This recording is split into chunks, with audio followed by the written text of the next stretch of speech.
Assalamualaikum warahmatullahi wabarakatuh. Perkenalkan, nama saya Ayi Irfanur Hakim. Saya mahasiswa PPG dalam jabatan tahun 2023 kategori 2 dari LPTK Universitas Pasundan Bandung. Saya mengajar di SMA Islam Cikoya Bungbulang, Kabupaten Garut, Provinsi Jawa Barat. Pada kesempatan kali ini, saya akan melaksanakan praktik PPL Aksi 1 kelas 10 mata pelajaran PPKN dengan materi fungsi dan kedudukan Kementerian Negara Republik Indonesia. Pada kesempatan kali ini, saya menggunakan pembelajaran dengan model PBL, Problem Based Learning. Selamat menyaksikan.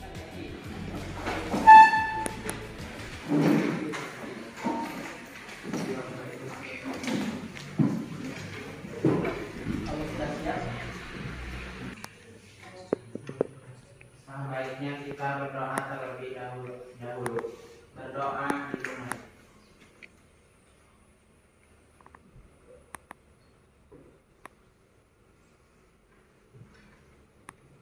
Berdoa selesai.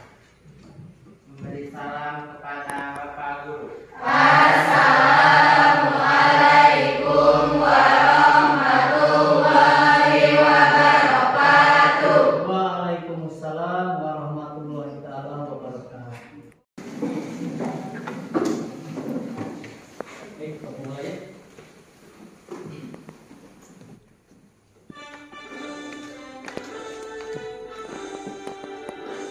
Indonesia tanah airku, harum pada darahku.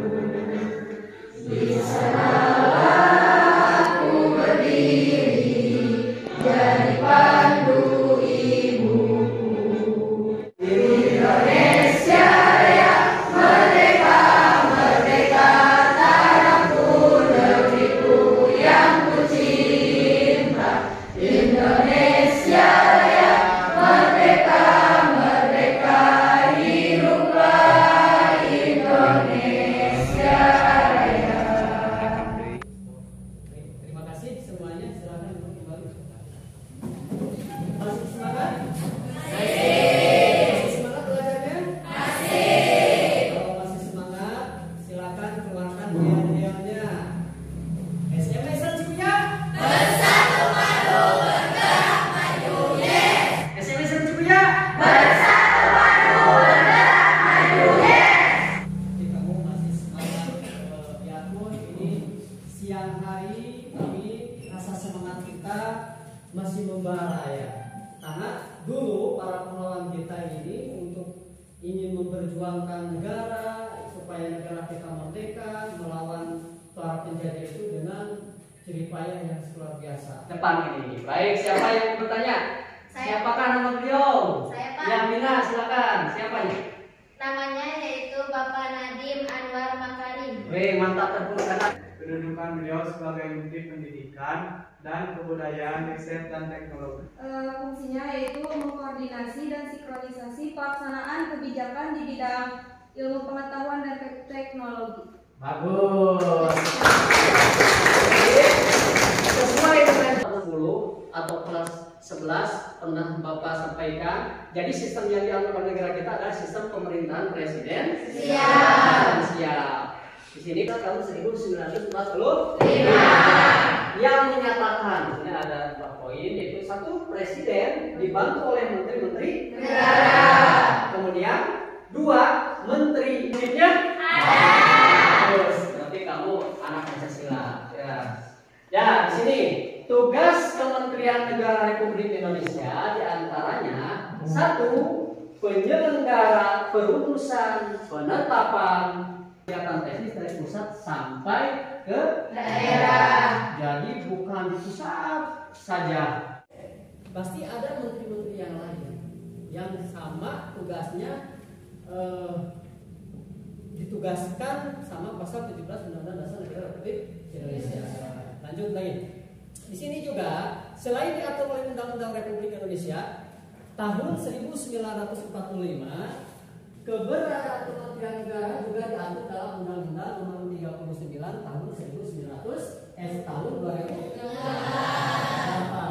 tentang Kementerian Negara dan peraturan Presiden Republik Indonesia nomor 7 tahun 2015 tentang organisasi kementerian negara. Dalam undang-undang tersebut dinyatakan bahwa Kementerian Negara Republik Indonesia mempunyai tugas menyelenggarakan urusan tertentu dalam pemerintahan untuk membantu Presiden dalam menyelenggarakan pemerintahan negara. Jadi Presiden itu punya tugas, tidak mungkin tugas tersebut diatur atau dilaksanakan oleh Presiden saja sama wakilnya. Berarti harus ada apa ya? Pembantu-pembantunya, di antaranya harus ada para menteri. Kemudian ini salah satu logo Kementerian Negara Republik Indonesia, maaf rada belum ya, ini mungkin resolusinya di slide ininya. Ini bagian-bagian logo Kementerian Negara yang ada di negara Indonesia, negara kita ya. Ini ada beberapa logo ya. Kemudian lanjut lagi. Nah, di sini baru klasifikasi Kementerian Negara Republik Indonesia. Pada pasal 15 ya Undang-Undang Republik Indonesia nomor 39 tahun 2008 tentang Kementerian Negara secara tegas menyatakan bahwa jumlah maksimal kementerian negara yang dapat dibentuk adalah 34 kementerian. Presiden ada yang baru menjabat, contoh baru menjabat 1 hari besoknya sudah dikeluarkan, ada karena itu kebijakan dari presiden, karena menteri bertanggung jawab terhadap presiden. Ini ada kelompok 1, kelompok 2, kelompok 3 apa ini. Jadi dalam peraturan presiden nomor 7 tadi tahun 2015 kementerian negara dikelompokkan menjadi 4 kelompok, yakni kelompok yang pertama diantaranya Kementerian Dalam Negeri, kemudian Kementerian Luar Negeri, kemudian ketiga Kementerian Pertahanan. Kelompok yang kedua ini ada 18, jadi Kementerian Agama, ini Kementerian bagian kelompok kedua. Kemudian ada kelompok 3. Kelompok 3 ini diantaranya Kementerian Perencanaan Pembangunan Nasional, kemudian Kementerian Pendayagunaan Aparatur Negara dan Reformasi Birokrasi, kemudian Kementerian Badan Usaha Milik Negara, Koperasi dan Usaha Kecil dan Menengah, Pariwisata, Pemberdayaan Perempuan dan Perlindungan Anak, Pemuda dan Olahraga, Investasi dan Sekretariat Negara. Jadi bisa dipahami nggak ya? Bisa. Oh, jadi lanjut lagi. Nah sekarang selain kementerian yang menangani urusan pemerintahan, ada juga kementerian koordinator yang bertugas melakukan sinkronisasi dan koordinasi urusan kementerian-kementerian yang berada dalam lingkup tugas.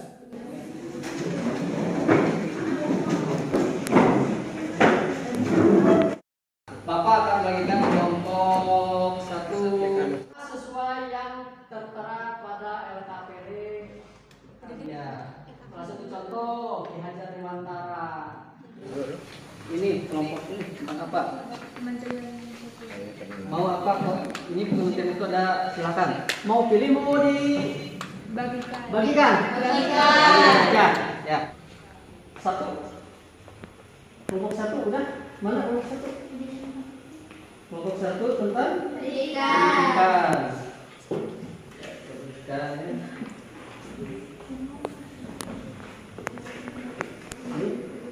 Kelompok 5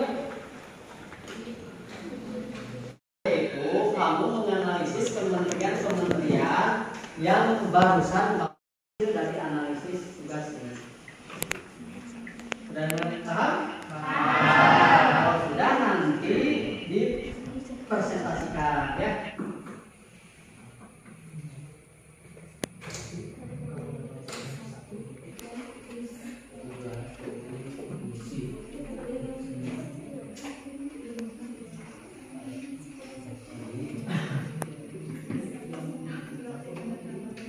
Pak Nadiem, silakan apa tulis aja di sana. Ini untuk sponsor kamu. Nanti Bapak di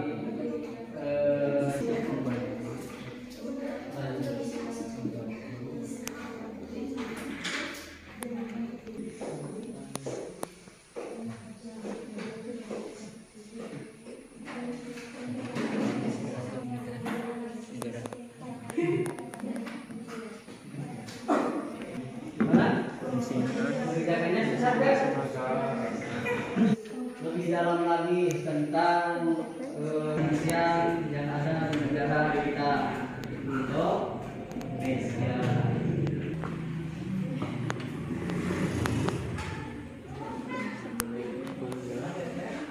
Yang berat silakan bisa.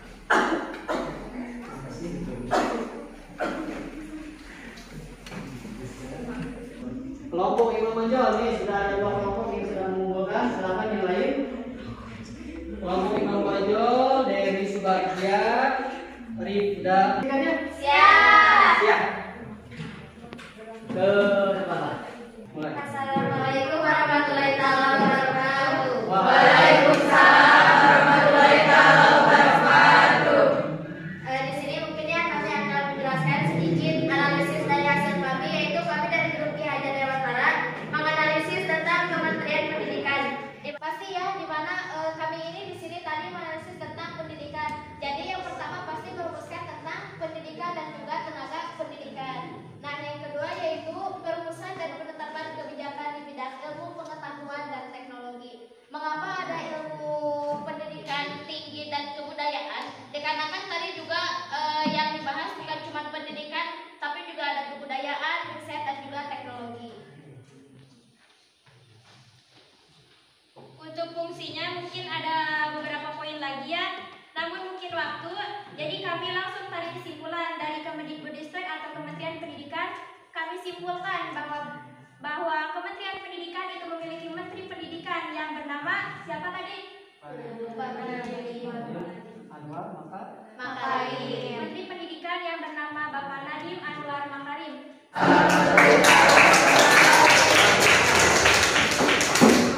Mungkin mempresentasikan yang barusan kalian identifikasi. Silakan, Pak.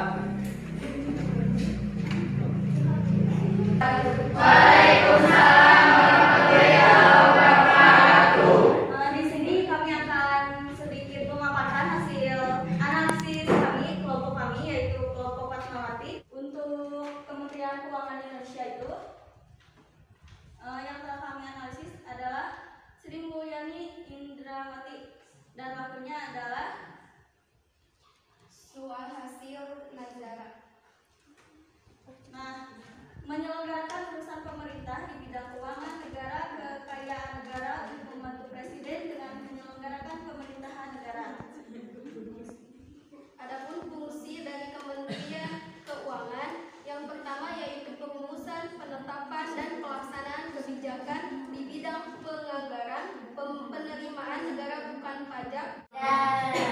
Ya, terpertama untuk pengajuan hasil analisisnya dan ini ada join again, puisis, cari puisis kemudian join again. Ya, ini tidak semuanya punya HP Android ya. Mungkin ada yang tertinggal di rumah atau nggak punya kuota dan sebagainya. Silakan menggunakan WiFi sekolah ya. Udah semuanya ini? Siap, kita mulai ya. Yang lainnya, kejar terus. Kelompok yang lain. Kelompok mana? Wah, Ki Hajar Dewantara betul itu. Silakan yang lainnya, kejar terus.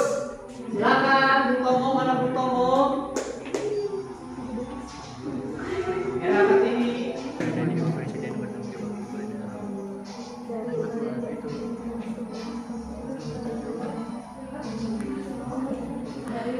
Fatmawati, betul Pak. Mantap Pak. Era Kartini ya di atas. Waduh, Ki Hajar. Silakan yang lainnya.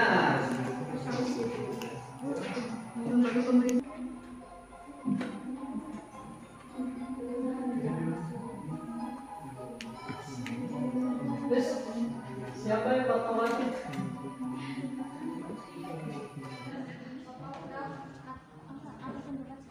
Udah semua ya udah silakan.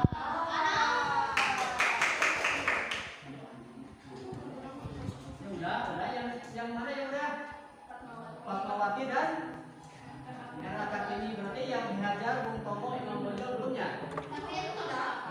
Oh semuanya udah semuanya.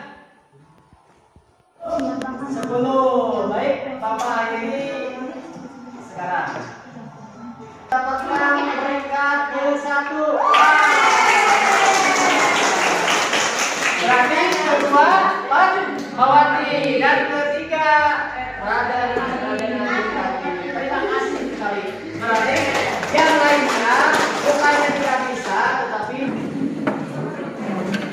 sampai akhir barusan pembelajaran, kemudian hasil LKPD-nya sudah lengkap dan hasil kuisisnya alhamdulillah kalian bisa mengerjakannya. Bapak mau tanya kepada kalian, apa yang sudah kalian pelajari hari ini? Banyak. Apa saja banyak itu? Contohnya ada papan pendidikan, terus ada juga simulasi pendidikan, Jadi ada fungsi dan juga tugas-tugas dari kementerian. Kementerian Indonesia. Berarti di pembahasan kita ini kalian sudah memahami tentang kedudukan dan fungsi Kementerian Negara Republik Indonesia yang ada di kita, negara Indonesia. Kalian sebagai pelajar harus bisa memahami, harus bisa mengetahui fungsinya dan kedudukannya. Kenapa? Kedepannya pastilah pada menteri tersebut akan digantikan oleh kalian semua. Mudah-mudahan amin ya Allah. Amin. Mungkin dari Bapak untuk pembelajaran kali ini cukup sekian. Mudah-mudahan apa yang Bapak sampaikan bermanfaat untuk kalian semua. Amin. Tetap semangat, tetap istiqomah dalam kebaikan. Semoga segala sesuatu itu diiringi dengan niat nawa itu atau bismillahirrahmanirrahim tawakkaltu ala Allah la haula wala quwwata illa billah. Eki, silakan Eki.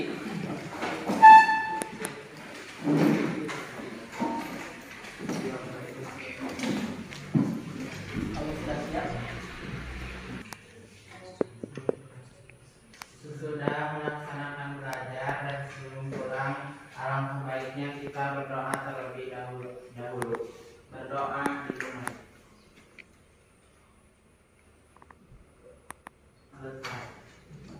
Memberi salam kepada Bapak Guru. Assalamualaikum warahmatullahi wabarakatuh. Waalaikumsalam warahmatullahi taala wabarakatuh.